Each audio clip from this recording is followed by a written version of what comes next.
Hello, everybody. Welcome to the Roadie on the Horn podcast. This is episode 30, and today is August 26th at time of recording. We are sponsored by the hope, of course, that Check West will at some point come on this podcast. So excited to get going. I'm going to introduce my awesome co-host. Joining me again this week, as he does every single week, it's Donnie. Donnie, how are you doing today?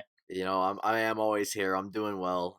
Just living the dream. School started, so things are a little bit different now. But I still have a ton of time, and we're still in quarantine basically. So just living day by day here. How are you doing today? Yeah, I'm doing well as well. School started up this week for me as well at Iowa, so excited to get that going. But we are going to talk about some sports today on our podcast as we do. So excited to do that. And we actually had some pretty significant news happen today at time of recording. Donnie and I were going to record a little bit ago, but we were waiting because of this event that happened. So big news out of the NBA actually. So the Milwaukee Bucks decided to boycott their playoff game against the Orlando Magic in response to some of the police brutality that have gone on recently.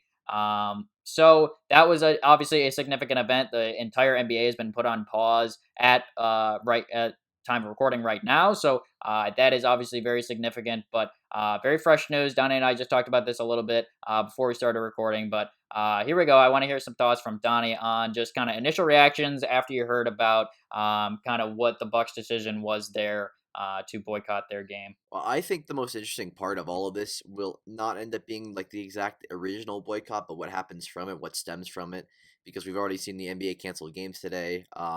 Obviously, not the right climate to be playing basketball in if a team nearby to a police shooting that probably should not have happened. Um, y- you know, I think the really interesting thing is just seeing what happens moving forward with this. It's a good it's nice to see players with that much power and that much following and those many followers, however many followers all these players and all these teams have.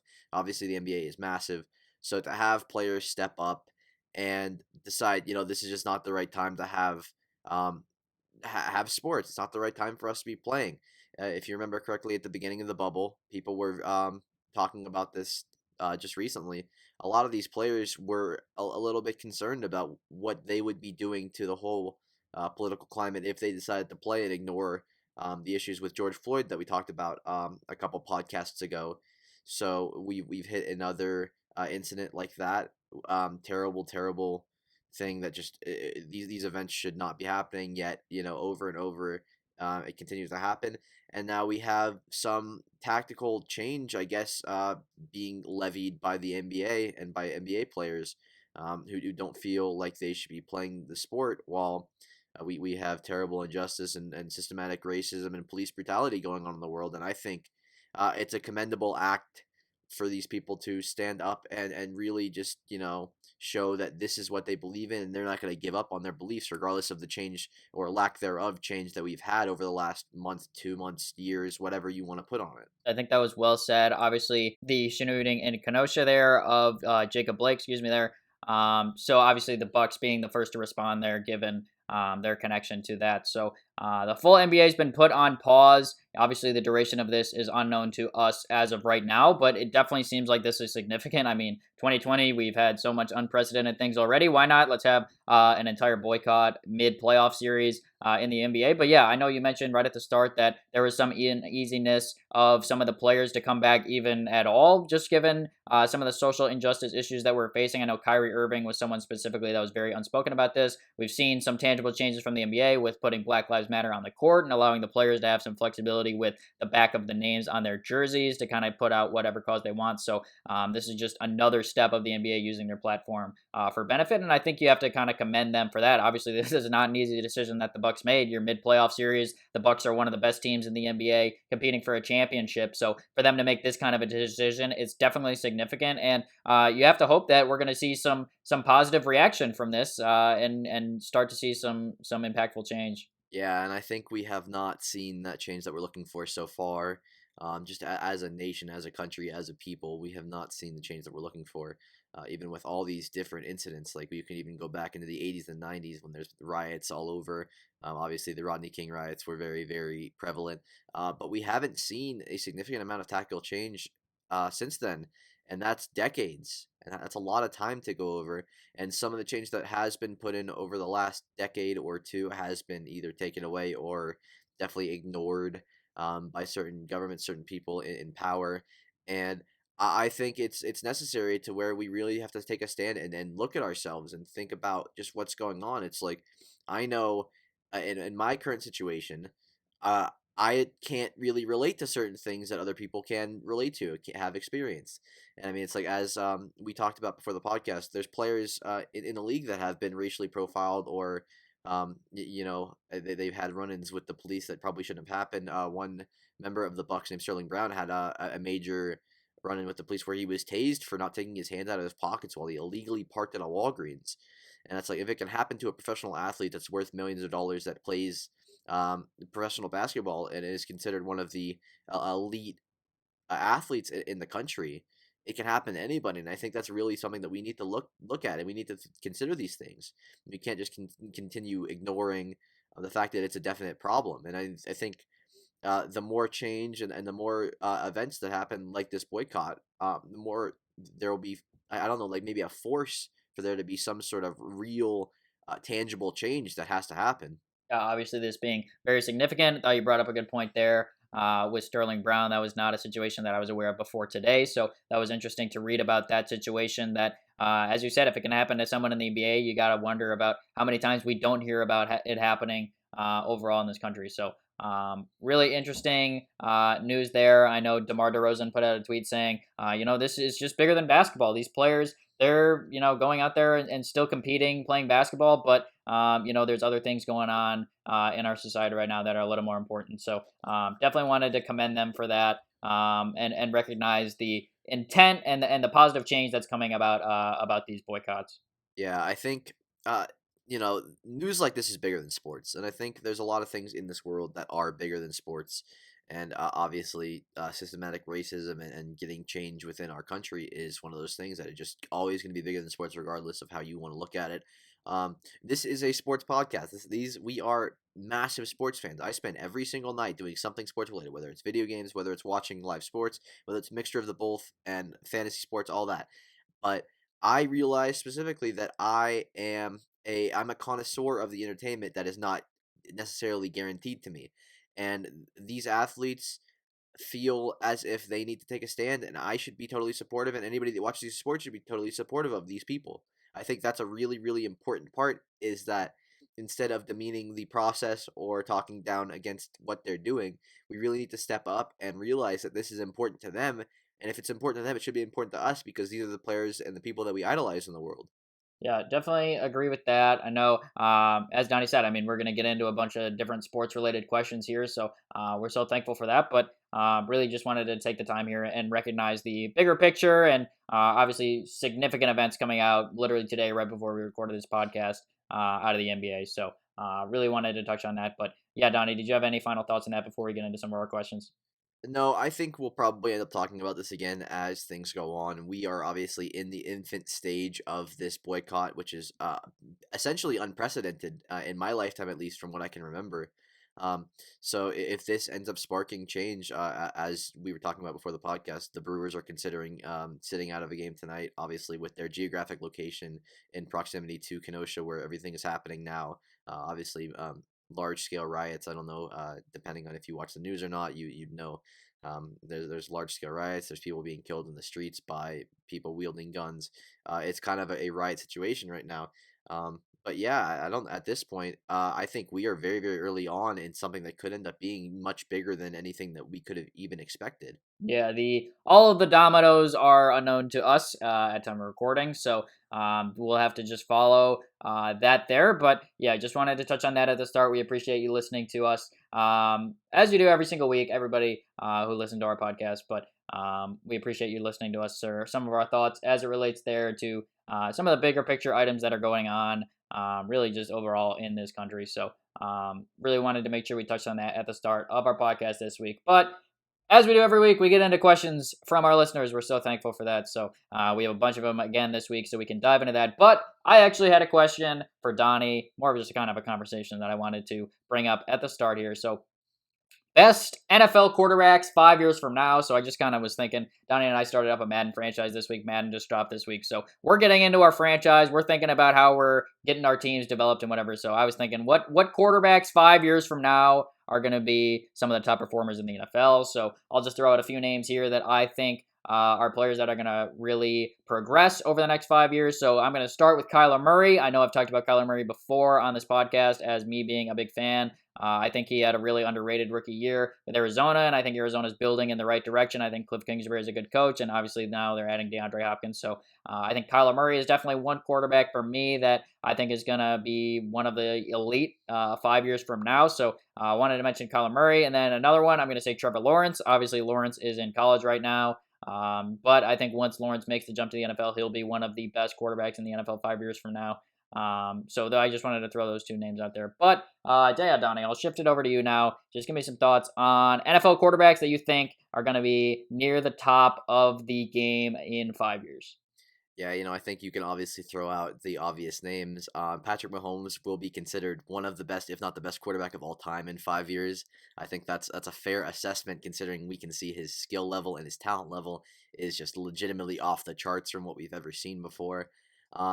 I think there's a lot of other question marks with guys like Lamar Jackson, who is currently considered like a top three, top five quarterback in the league based on what he does. Um, I think Lamar Jackson could definitely shift this sport in general. People say Michael Vick did a lot to encourage a guy like Lamar Jackson to where he could flourish.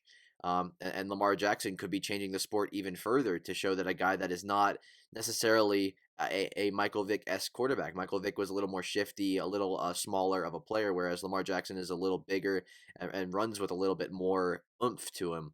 And on top of that, if he improves as a passer, which he likely will, he could very well be one of the better quarterbacks that we see in 5 years. He should very well be on pace to be a top five quarterback within 5 years. And then I'll go throw out a couple other names. I think it really depends on development, but we've seen a lot of guys with skill, like a Deshaun Watson, who could very well translate, especially if he leaves Houston. I think we can both agree on that he's not in the best situation. But Deshaun Watson has disproved a lot of critics and has shown to be an absolute dog. He is a gamer. He is a guy that will go out there and give his all. He's going to take hits. He's going to make crazy throws, and he's going to really carry his team. Obviously, these names are guys that are already at the top of their game, but we have to realize these are primarily younger players that are still doing a tremendous job just in terms of their development from when they were in college, in terms of getting rid of their weaknesses and such. It's like, if you think about Patrick Mahomes, is there really a weakness there? And I don't think there is a significant weakness that you can really be worried about, unless you want to talk about like injuries, which even then didn't really seem to slow him down very much. I think, especially with quarterbacks, it's a lot of a crapshoot. So guys like Daniel Jones and Sam Darnold have the potential to be absolutely insane talents, but that they're also very far off. They have issues. Um, with NFL quarterbacks, I feel like it's so fickle and it changes from year to year. We see guys that are incredible one year absolutely stink the next year.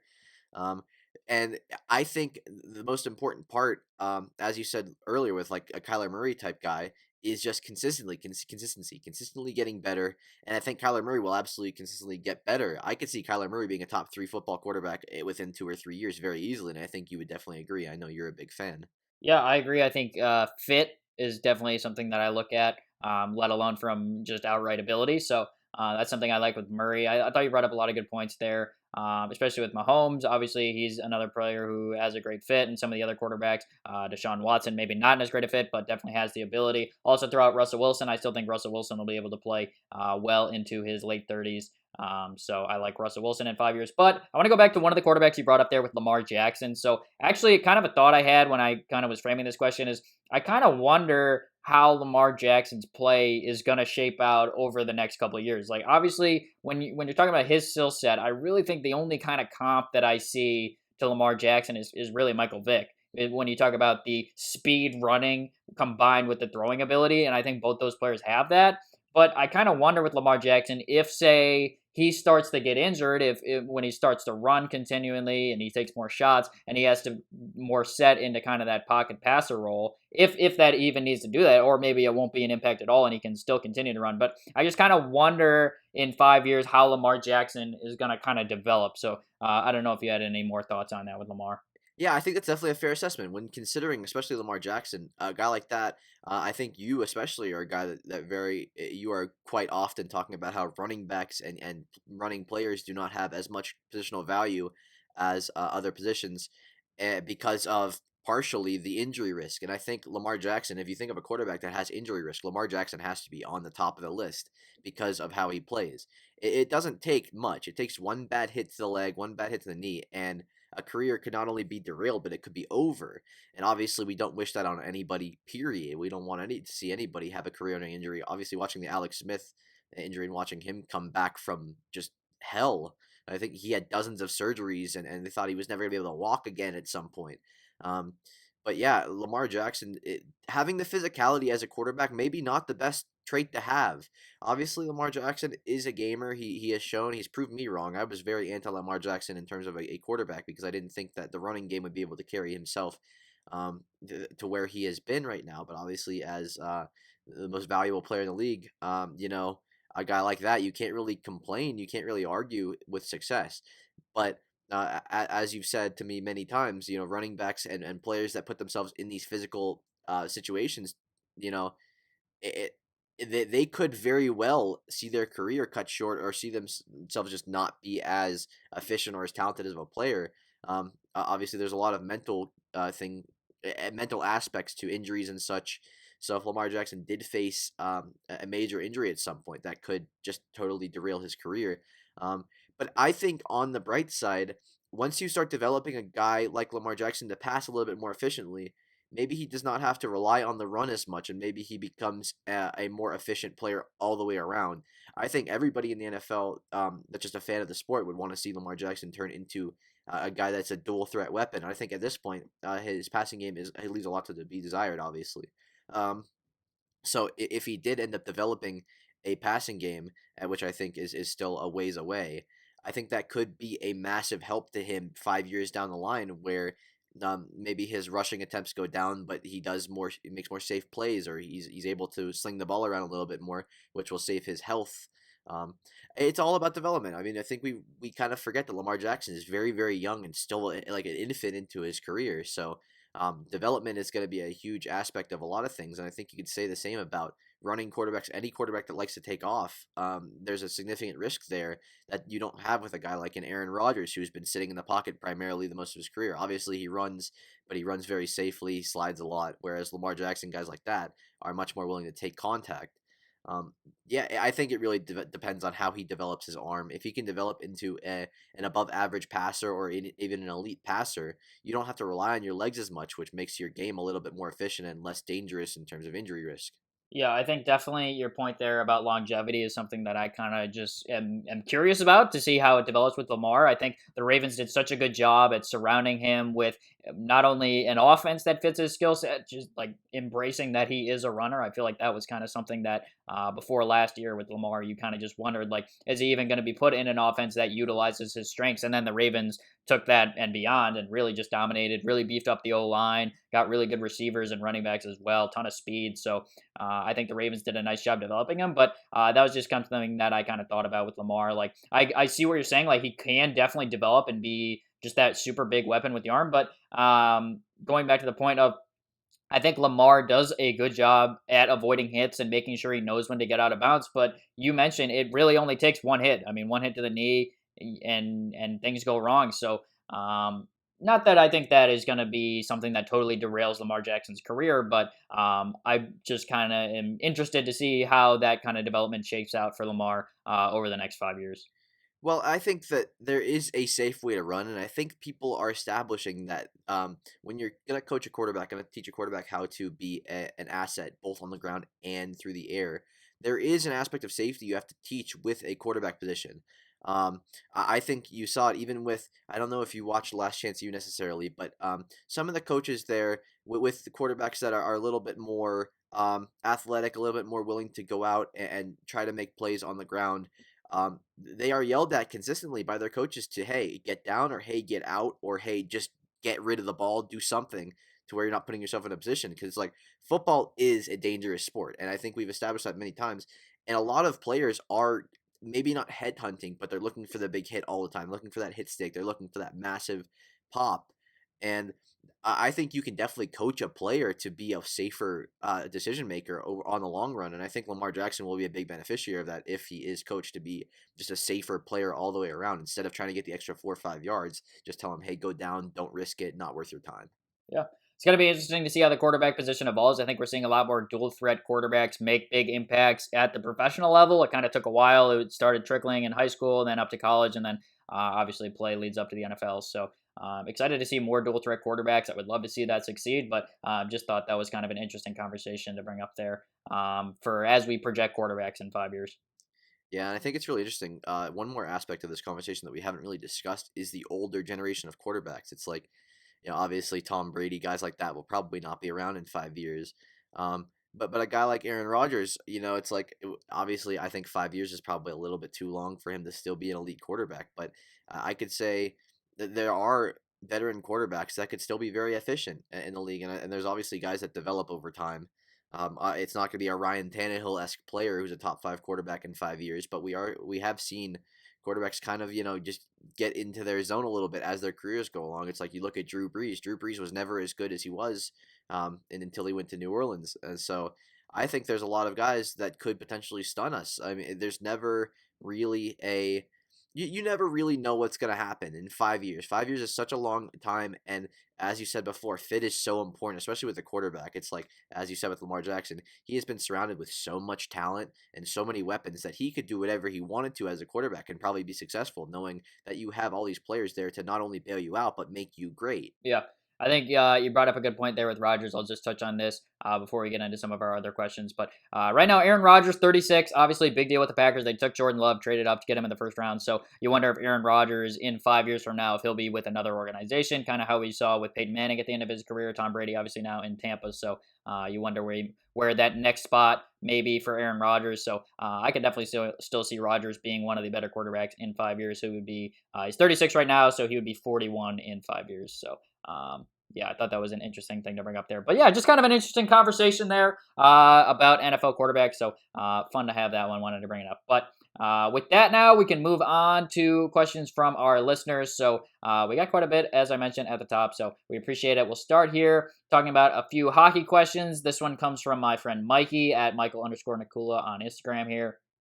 He says, Boston or Tampa, who you got and why? So this has been a really good series. Donnie and I were talking about this a little bit before we started recording about how these are two of the best teams in the Eastern Conference in general, and now they're matching up here in the second round of the playoffs. So this series is tied 1-1 at time of recording. But yeah, Donnie, what are your similar thoughts, and who do you have in the series overall between Boston and Tampa? This is going to sound wild, but I think the Lightning are going to struggle a little bit, and then Steven Stamkos is going to come back at like game 5, and he's going to be healthy, and he's going to take over the series, and the Lightning will end up winning in 7. I think that's just maybe not a super realistic thought process here, but we've been waiting on Steven Stamkos to be back for a long time. Obviously, he's been rehabbing forever. Um, but yeah, if the Lightning got a Steven Stamkos-esque player back, that would change the entire series, the dynamic of the series completely. Because Steven Stamkos obviously a pretty injury-prone player, but the talent level is just so significant, and that's something that I think the Lightning would definitely welcome their lineup, especially because we've seen them struggle scoring a little bit here and there throughout the playoffs, which is not something that we really established that the Lightning would deal with. I thought that most people thought the Lightning were a well-oiled machine offensively and would continue to be that way regardless, but we have seen them struggle to put the puck in the net a little bit. So if Stamkos does get healthy, I think the Lightning, there's no way they would end up losing. Yeah, I agree with you there. I do have Tampa in this series. I know Tampa was the team that Donnie picked to win the cup, so makes sense he's sticking with that. But I know we've talked about Tampa before, but I really like their depth. I think that shows up over the course of a full 7-game series. But no, this has been a really good series, one that I've definitely enjoyed watching so far. So definitely a good series to bring up there from Mikey. And then second part of his question here, he says, also, he wants to bring up my pick of the Avs. Not looking too hot. Obviously, Dallas Stars, they are up 2-0 in their series with the Avs. So, I mean, hey, I'm not willing to kill the Avs yet. I will admit that it's a little surprising to me that the Avs have kind of struggled out of the gate in their series with Dallas. But I still think the Avs can battle back. I mean, I'm gonna stick to them. They're not eliminated yet. They're my team to win the cup. So I'm gonna defend the Avs a little bit. But yeah, Donnie, did you have any thoughts so far on what we've seen out of Colorado and Dallas? Well, I think the big issue just ends up being injuries. I think we can establish that, they've been talking about Grubauer still struggling to come back after getting hurt earlier in the series. You never want to really have to deal with your backup goaltender, especially a backup goaltender that does not have a significant amount of NHL experience, and that is a major loss for them. I think if they got healthy, because obviously we've seen guys like Eric Johnson also have major injuries that knocked them out of games. It's all about being healthy, and I think it's not like Dallas is unbeatable. I wouldn't be shocked if they ended up tying the series up at some point, or even winning the series in Colorado's favor. Because they seem to be leaning heavily on Anton Khudobin here. Ben Bishop is currently considered unfit to play via reports, which is basically code word for any possible injury ever. He could be dealing with the flu. He could have a broken leg. We really don't know. Nobody's ever going to say anything about it with how the NHL is functioning currently. But I don't know. I think Colorado just needs to continue to have the depth scoring that they've been lacking that they had earlier on in the playoffs. It's like guys like Nazem Kadri haven't really shown up yet in the series. Obviously, we're only 2 games in, so not a huge deal. But if guys like Nazem Kadri show up, who just was massive earlier on in the playoffs, one of the bright spots out of Colorado, who had many bright spots otherwise, and a guy that I picked to be very successful under Burakovsky. You would just like to see guys like that step up a little bit more. The depth scoring is so important in the playoffs, and we've established this year and year again. You don't win from your top, you win from having an entire team effort. And if the Avalanche get an entire team effort and they get goals from their third and fourth lines, we could see a total dynamic change in the series very quickly.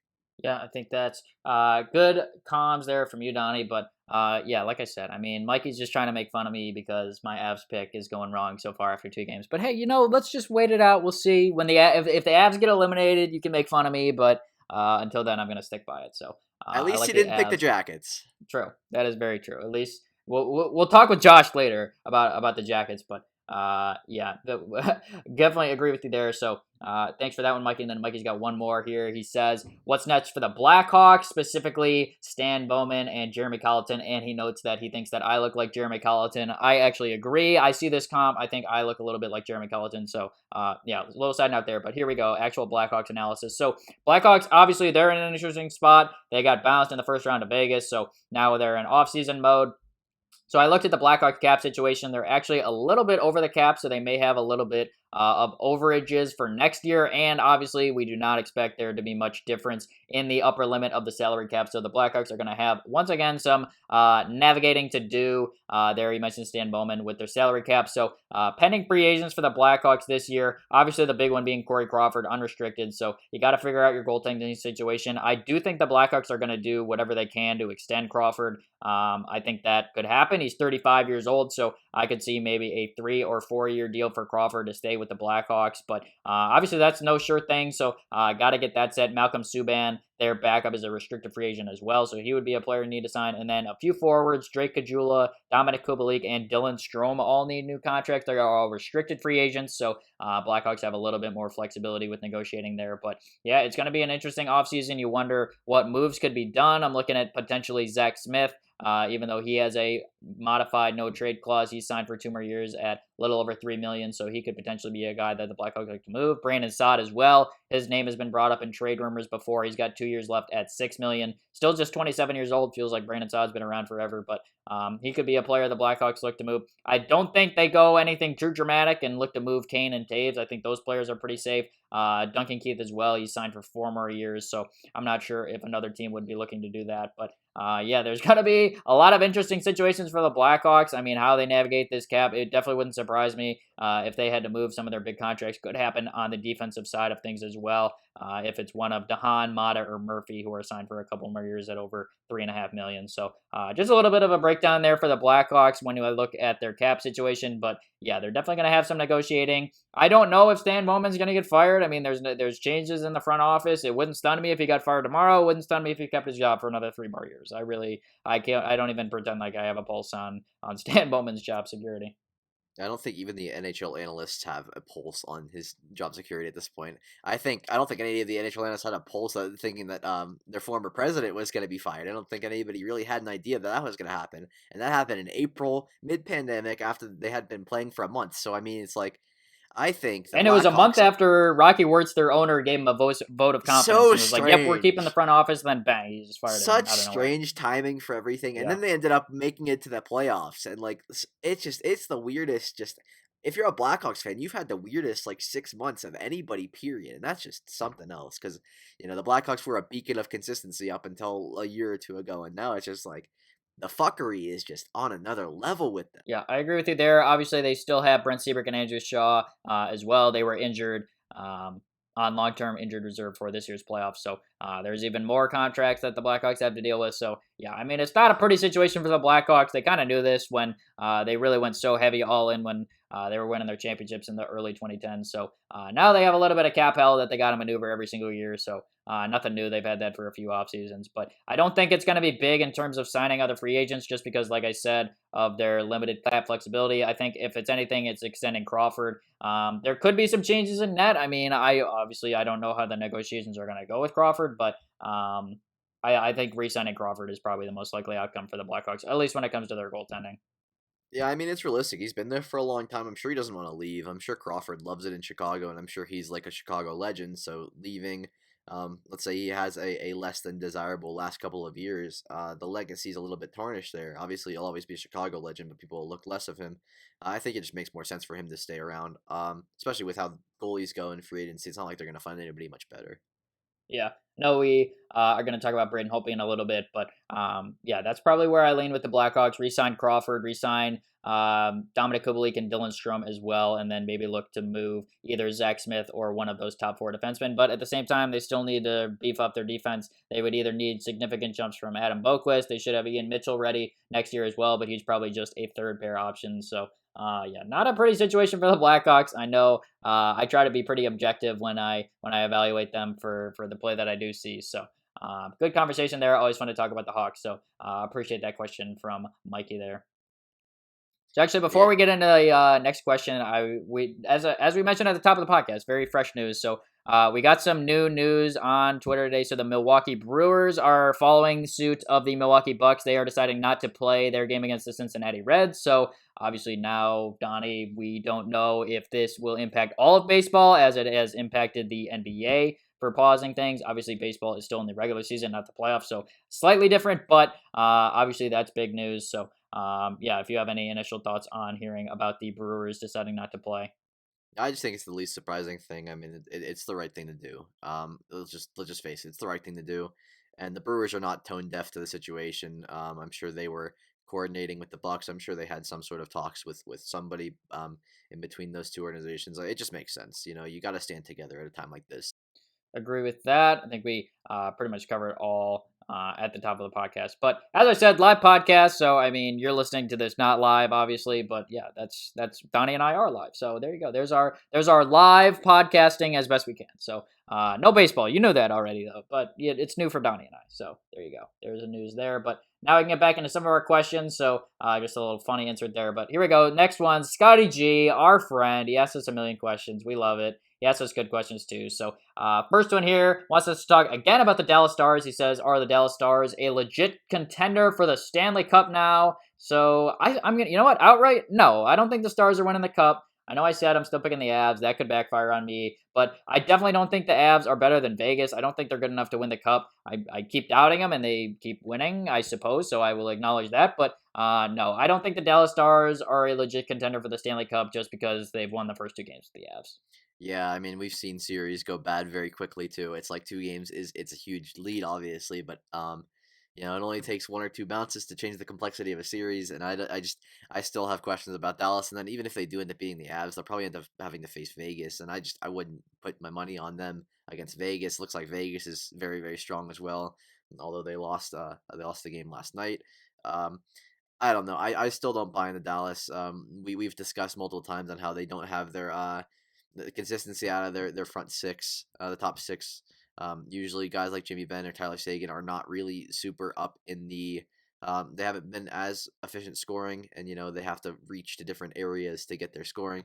I don't know. I can't buy into the Dallas Stars yet. I don't think they're a bad team, but I think, especially without Ben Bishop long term, which looks like a potential option, I wouldn't really want to rely on Anton Khudobin to win me a Stanley Cup. Yeah, I agree with you there. I think Dallas. I know I've gone back and forth on Dallas. I was thinking during the regular season that I like Dallas in the playoffs because they have so many veterans that once you get them into the playoffs, they've been there before. They'll know how to score. And then before the break hit, we had quarantine. I now thought that was a disadvantage for them, and then now they're playing well again. So I mean, clearly my pulse on the Dallas Stars is way off. So I'm saying no. I'm saying they're not a legit contender for the cup, but maybe this means that they're just gonna steamroll everybody now from now on. Maybe I don't know. Yeah, you know, we've seen some of our takes backfire in the past, so it's like if this one backfired, I think this would be the least surprising backfire, considering we only have 8 teams. I'd say there's maybe 8 teams that are worth anything in the NHL, and I don't think all of them are in the playoffs right now.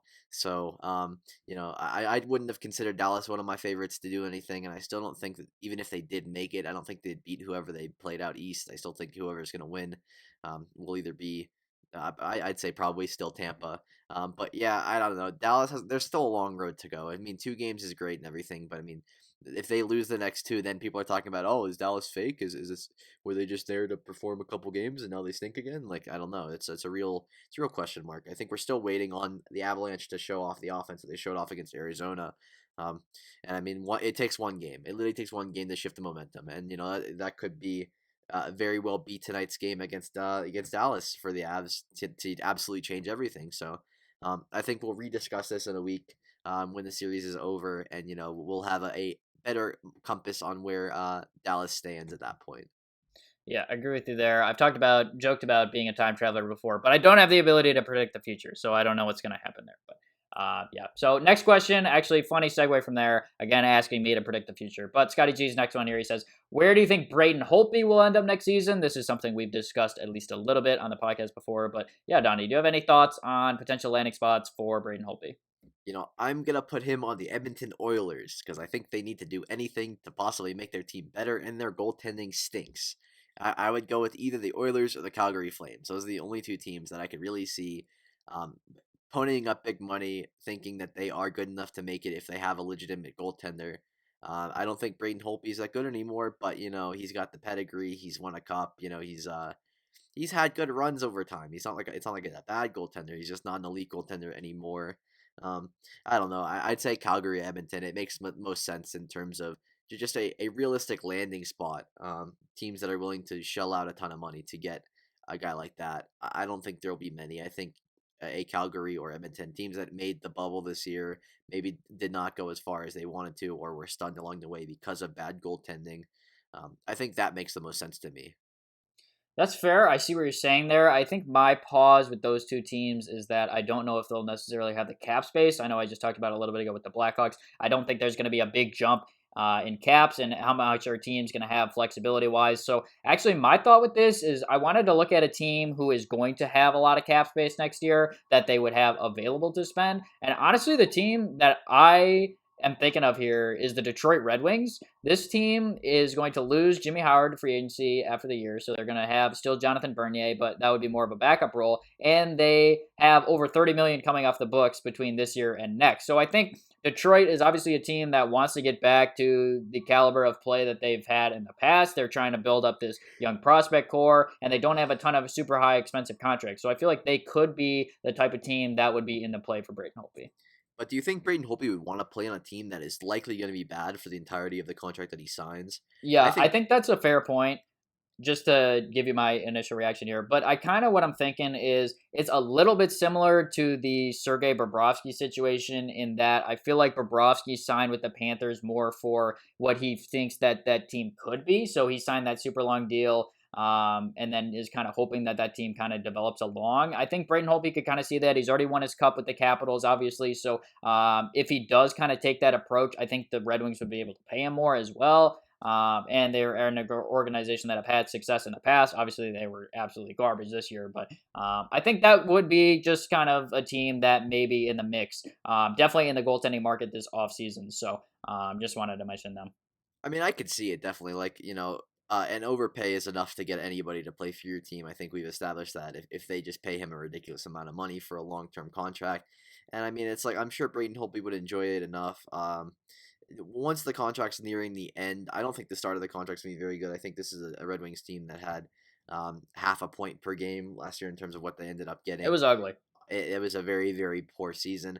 But I don't know. I think, especially teams, I think a guy like Braden Holtby will still hold that power and hold that, I don't know what the word is necessarily, but I think there will be a contender that is willing to pay him significant amount of money and open up space. It's not like these teams like the Oilers couldn't get rid of James Neal or somebody like that, or Mikko Koskinen's contract and open up the space to get him. It's like obviously there's hurdles you have to jump through, but if you want to win, you have to do these things if you want to become a consistent contender. And I definitely think that you need that upgrade, especially Calgary and Edmonton. Both of those teams have been they cycle through goaltenders more than just about anybody. Like, when's the last time Edmonton had a legitimate goaltender that was like scary? I can't remember. Yeah, it's been ugly for the Alberta teams in net, especially the last couple of years. So I can see that as well. But yeah, we'll follow the Braden Holtby sweepstakes in the offseason. So interesting to get our minds working on that. Good question there from Scott. Next one he's got for us, he says, Barry Trotz's body count is already at 2. This is a funny thing to say, but he says Dale Talent and Todd Reardon have lost their jobs after being eliminated by his Islanders. Who gets fired next when he beats the Flyers? So this is a funny question. Actually, we were recording at time of this game. The Flyers just won in overtime. So maybe a not so fast there for the Flyers. But yeah, I mean, Donnie, do you have any thoughts? If the Isles eliminate the Flyers, is anybody getting canned who's a member of the Flyers? No, we've been through this. The Flyers have already went through significant management change and significant coaching change the last couple of years. I think this year is surprising, if anything, for Flyers fans and for hockey fans in general. It's like this Flyers team was 1 point out of leading the Metro when the season paused, which is I don't think anybody really would have predicted that, especially with AV, who is considered a coach that probably can't really make these adjustments that he needs to make to win this big series. Um, and it looks like obviously today's game at the time of recording, we're recording on Wednesday. But it looks like they blew a 3-0 lead and ended up managing to win in overtime, which you'll take the win. That's all that really matters. Um, but I don't see anybody in the Flyers being fired. They've already went through so much change over the last couple of years on everything but their roster. So I would assume that it would not be a coaching or management change if they did decide to make changes moving forward. Yeah, I agree with you there. I think the Flyers did enough, at least when it comes to their management. GM Chuck Fletcher, head coach Elaine Vigneault, to at least keep their job, even if they are bounced by the Islanders. But just for the sake of the question, I looked up who's the highest paid pending free agent on the Flyers, and it's Justin Braun. So if you want an answer, who's Barry Trotz kicking out, it would be Justin Braun if the Flyers choose not to resign him. That's who Barry Trotz is. His annex of people, his body count, as you phrased it. I'm throwing Justin Braun on the hot seat there. Unfortunate for Justin. Obviously a great player. Giving his entire all.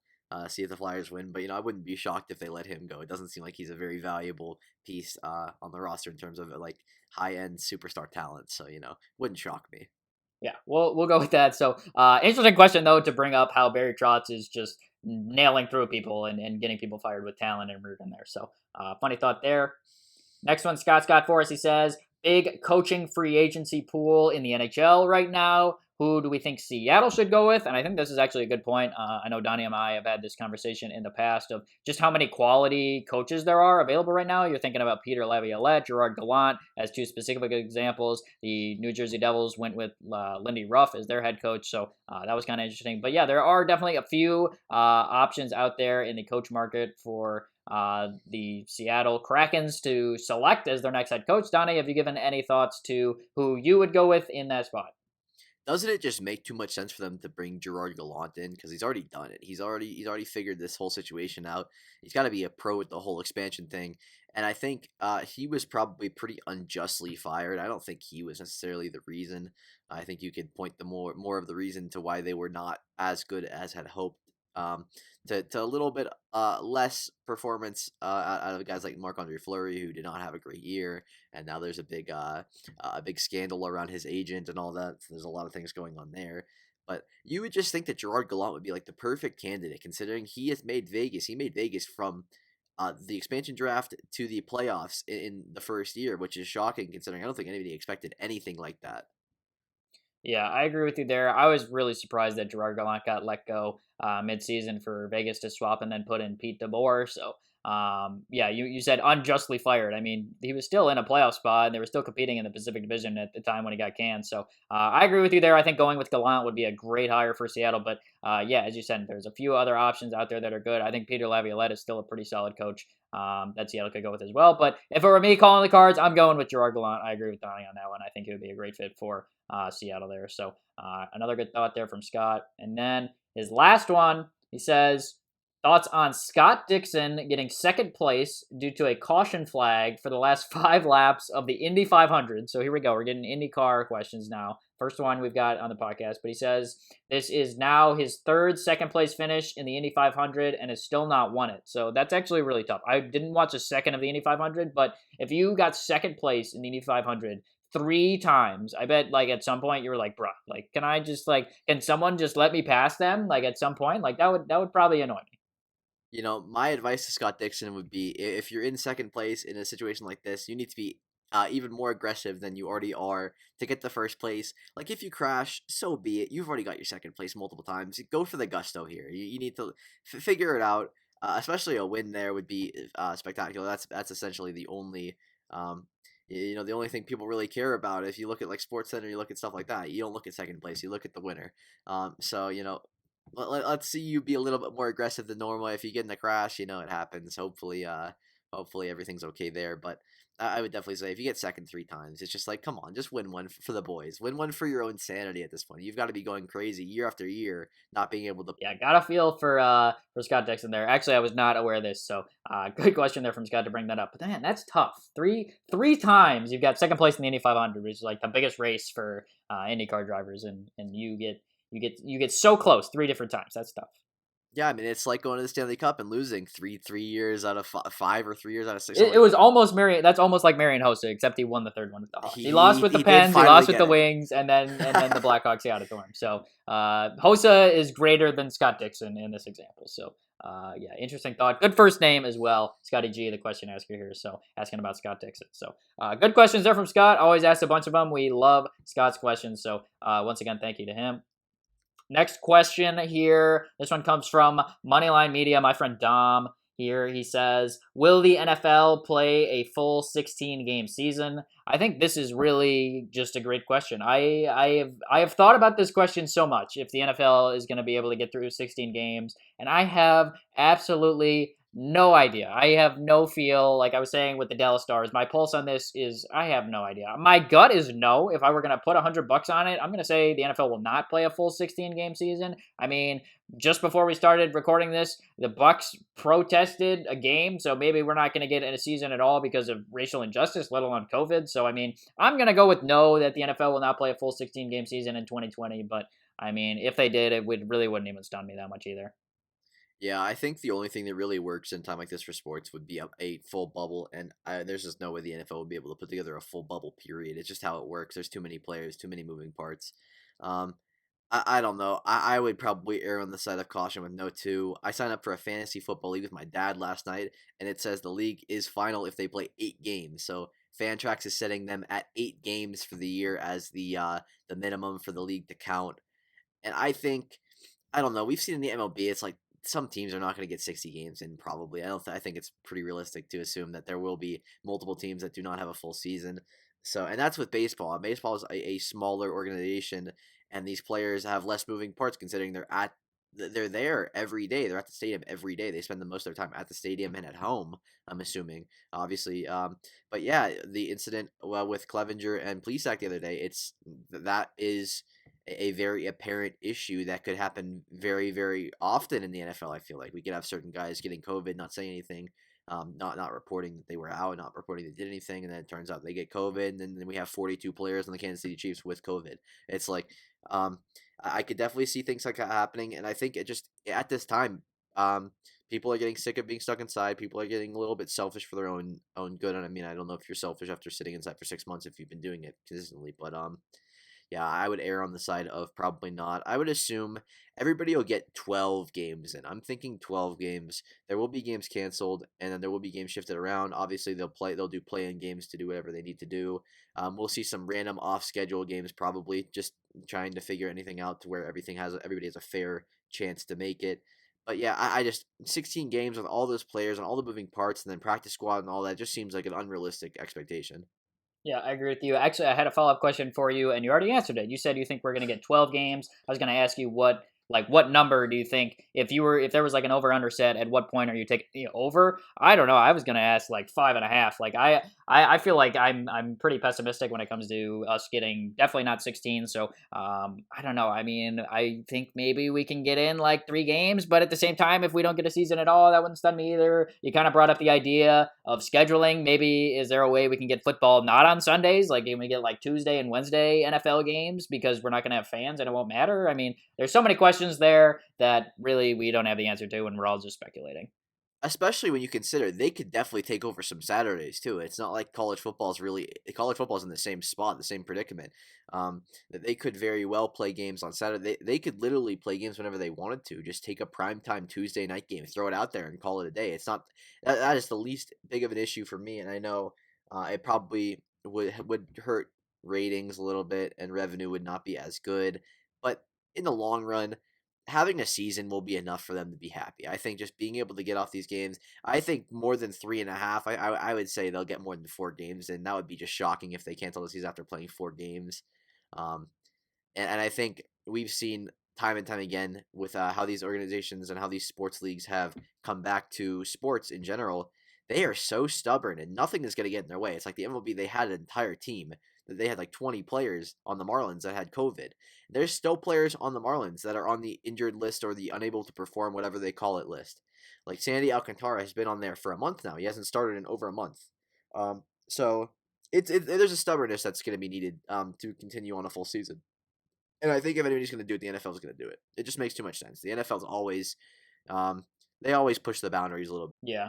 I think the NFL is definitely fighting an uphill battle. So yeah, overall, I'm saying the NFL will not play a full 16 game season. I think we're gonna see some football games in 2020 in the NFL, but yeah, I mean, I don't think we're gonna get a full 16, and hopefully it doesn't end totally prematurely for negative reasons, whether it's social injustice or COVID or really whatever 2020 has to throw at us. Yeah, and I think for anybody that's listening that is pessimistic, I think you are totally in the right to be pessimistic about this. I don't think there's any. Usually, I would say pessimism is probably not the best way to go about things, but I think in the current time that we're in, there's so many moving parts and so much garbage going on. Just so many stupid events in the world. Obviously, racial injustice is very, very important to with the protests and all that. But we just have people that are overly selfish, and I think there will be certain teams with strong leadership and strong coaching that will probably not have many issues, but I could definitely see a team that starts to lose. Like, these guys will stop giving a fuck. As soon as the Miami Dolphins go 0-6, do you think they really care about the season? I don't. I mean, hey, let's give some help to the Dolphins. I like Brian Flores. I'm not thinking the Sure, Dolphins are sure. 0 6. I mean, it's just not a I see your roster that. point, though. Yeah, Yeah. if there's a bad team that just they get pissed on every game, and they go out there 0-6, 1-5, and the players don't have much to play for. Do you have a reason to follow the bubble? Do you have a reason to stay home? Do you have a reason to really do that? If you're in a place, especially like a place that is not having a major COVID issue, they have a couple hundred cases a day or whatever in certain places, like Denver, for example. If the Broncos get pissed on and they look like shit, is there a reason for these players to really sit at home and like just keep following along other than the money? And I think most of these guys will get paid regardless, even if they get COVID. Yeah. I mean, I hope that's the case. I mean, we're also talking about the NFL who doesn't have guaranteed contracts. So if we don't get a full season, how our players' bonus is going to be paid out. So yeah, just boatloads of issues that are coming up with the NFL. So yeah, interesting thought there from Dom, Moneyline Media. Good company as well. So appreciate that. Always supports us. So we appreciate that. Next question asker, our last one. It's our buddy Josh. I hate lettuce too on Twitter. He's got a question about the Blue Jackets. We knew that. If you've listened to our podcast before, you know Josh loves talking about the Jackets. So here we go. Josh talked to me about this question a little bit. So now we'll give him his airtime. He says, how would Johnny Gaudreau potentially fit in Columbus? He said he talked with me before how the Jackets have a lot of pieces that could have interest in going to Calgary, so maybe they could get it done without trading their first round pick. So I guess my initial reaction is I don't know if Calgary necessarily moves Gaudreau this offseason, but at the same time, we were talking about how Calgary's got to fix their goaltending situation. So maybe we do see some moving pieces with big cap hits. So I think Goudreau would be actually a pretty cool fit in Columbus. I really like Goudreau. I think he's got a ton of skill. I think he would fit really well in that top six. So from that perspective, I think Goudreau would fit great in Columbus. But I guess just my pause is that I'm not sure if Calgary ends up moving Goudreau this summer. Yeah, especially if I think their major need is goaltending. I think we've established this, and I mean it's like you can trade one of your goaltenders if you want to, but I don't think Columbus has a guy that's like a set in stone future starter, guaranteed to be a star goaltender. So I think Columbus would probably have a little bit of a question mark in terms of moving pieces. They do not have a good prospect pool, so that's a little bit more of an issue. It would be kind of forcing a buy situation for a team that is still a ways away. Primarily either young, undeveloped or lesser developed players or older veterans that have been around for a while. Um, they have a window. I don't know what the window is. I couldn't tell you how long Columbus is going to be good for. Like if they suck next year, I wouldn't be surprised.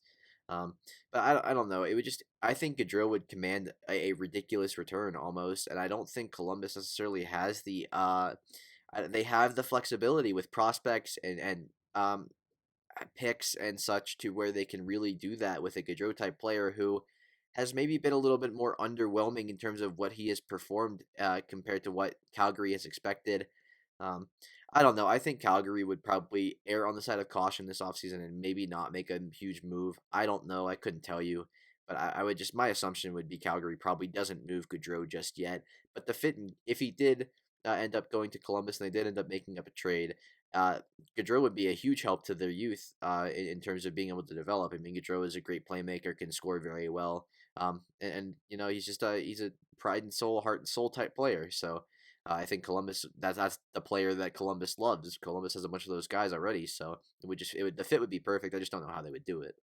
Yeah, I agree with you there. From Columbus' perspective, I would be all after Johnny Gaudreau. I think it would be a great fit. I know Jackets fans love talking about how they have this young core and everybody's going to come up and the team will be together for so long, but at the same time, you still need that high on talent, and I think Gaudreau would help that. So I think that would actually be a good aggressive scouting push if they were able to acquire Gaudreau. But again, just my point being that Gaudreau, he signed for 3 more years at $6.7 million. That's a difficult contract to just kind of move from one team to another. Again, especially this year, not a lot of teams are going to have cap flexibility. So I kind of question if that move could get done. But hey, if it's a Jackets perspective, Jackets question, Jackets fan asking the question, hey, go for it. Go for Johnny Gaudreau. I think it would be a good fit there for Calgary. So interesting thought there from Josh.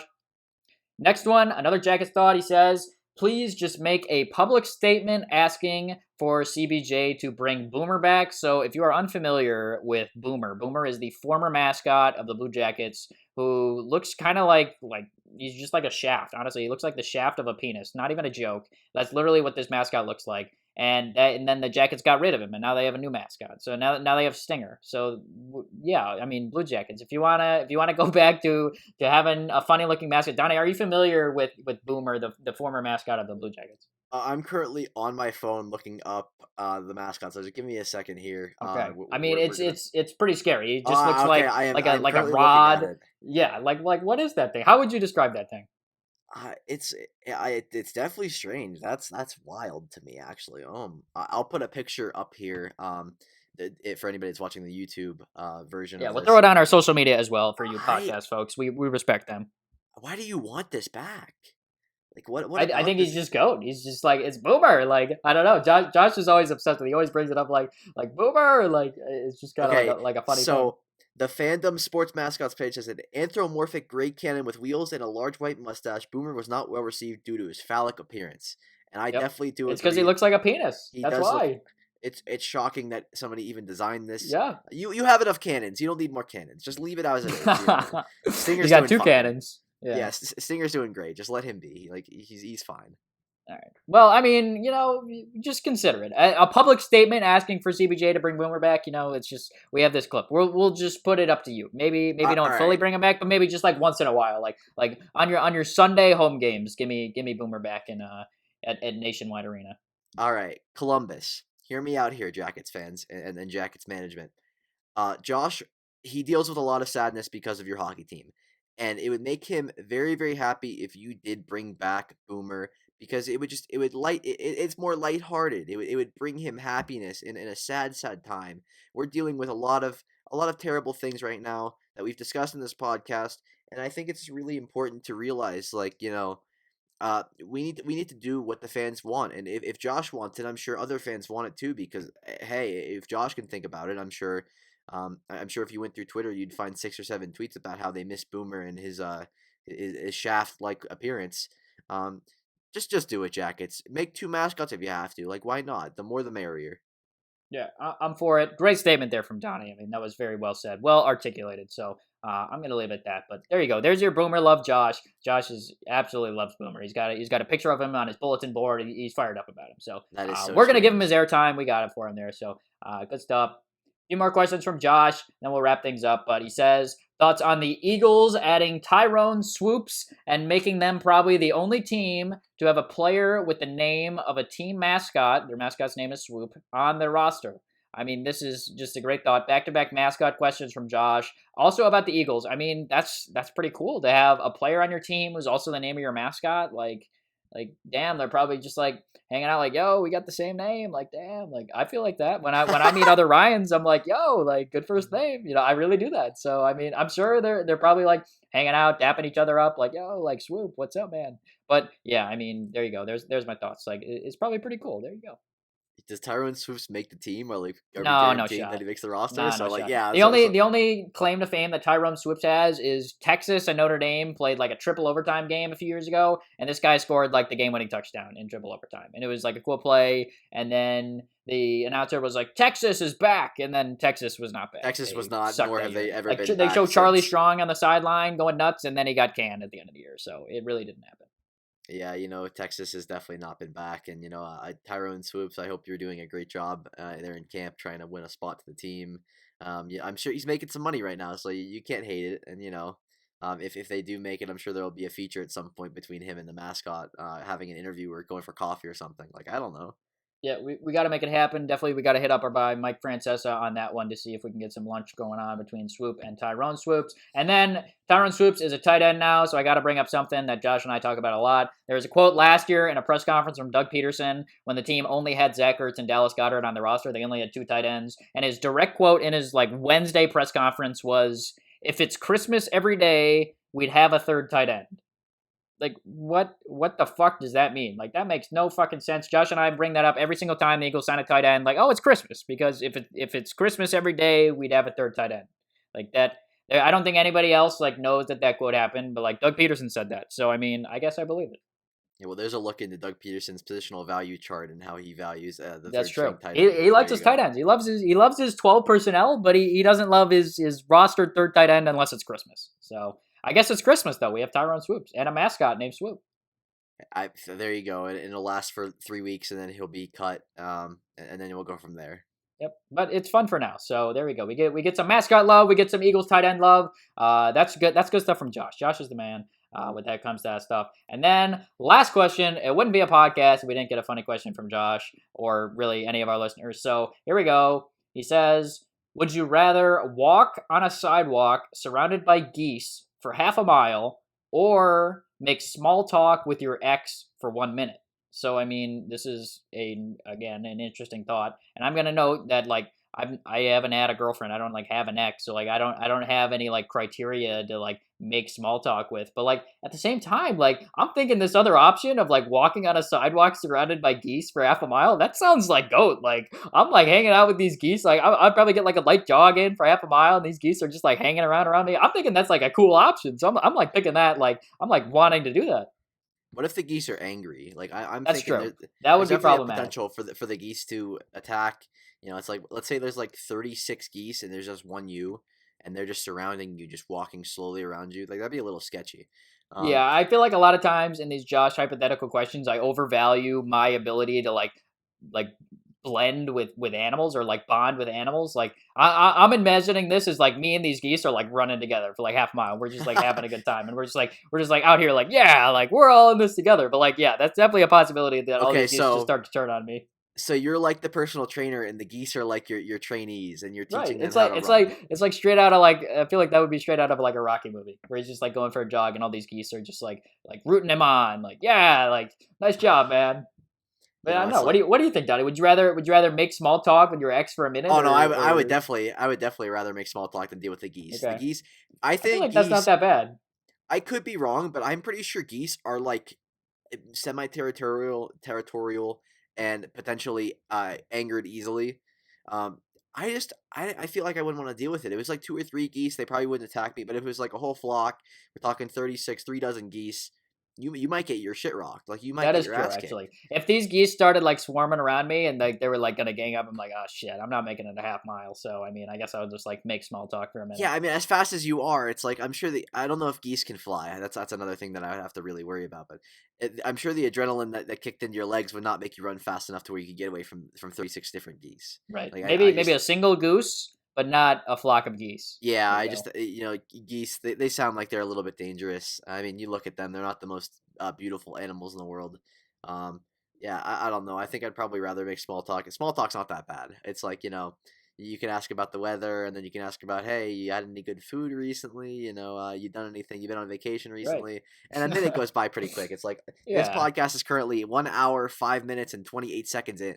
So we've made that's what small we've been talk doing. about sports for an Yeah. hour and 5 minutes. So it's like we could figure it out. You can figure out a That's small like talk our in there. strength. So I'm thinking these are like two good options. Like usually Josh's question is like step on Legos. It's like no, like now we're thinking about things that it's like, you know what, maybe that wouldn't be so bad. So I mean, maybe I'll we'll make roll small with it. talk while the geese are like following us. I don't know. Like maybe Okay. I'll include You're doing both. both. You're picking you're picking option A and B. Yeah, but the way I see it, it's like I don't think geese are gonna attack 2 people. I think they see one person. If they saw you or I just on the sidewalk, they might feel, they might feel threatening. They might want to go do some badass geese shit.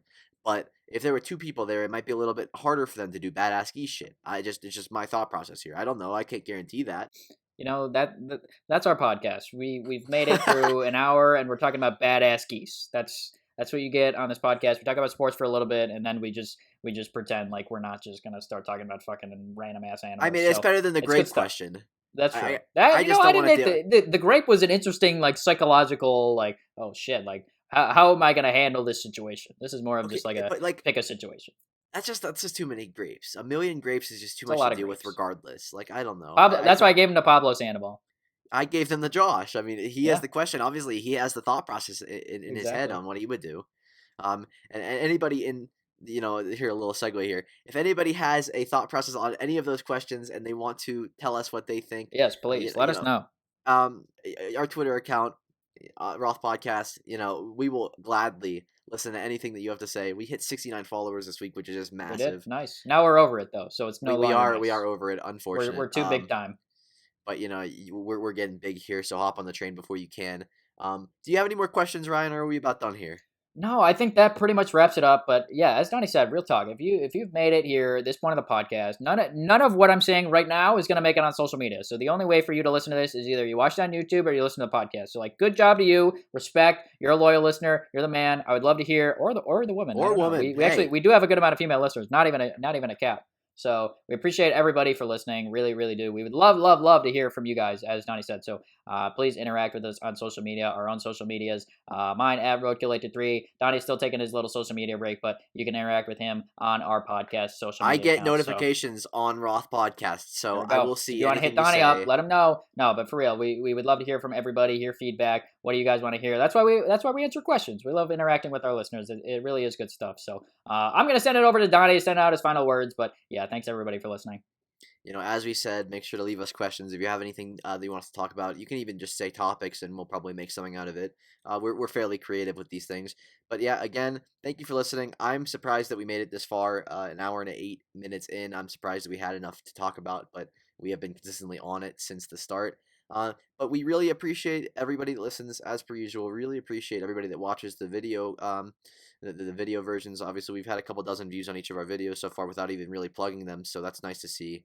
People are going out of their way to see our beautiful faces. Mostly Ryan. Obviously, just Hey, you too, Donnie. Don't you know, undersell yourself on that. I appreciate you. But yeah, thank you all for listening as per usual or watching. We really appreciate it, and we hope to see you again next week whenever our podcast comes out next. Peace, everybody. This is an occasion, ain't it? I'm feeling good and hating. Shit, I don't recognize these faces.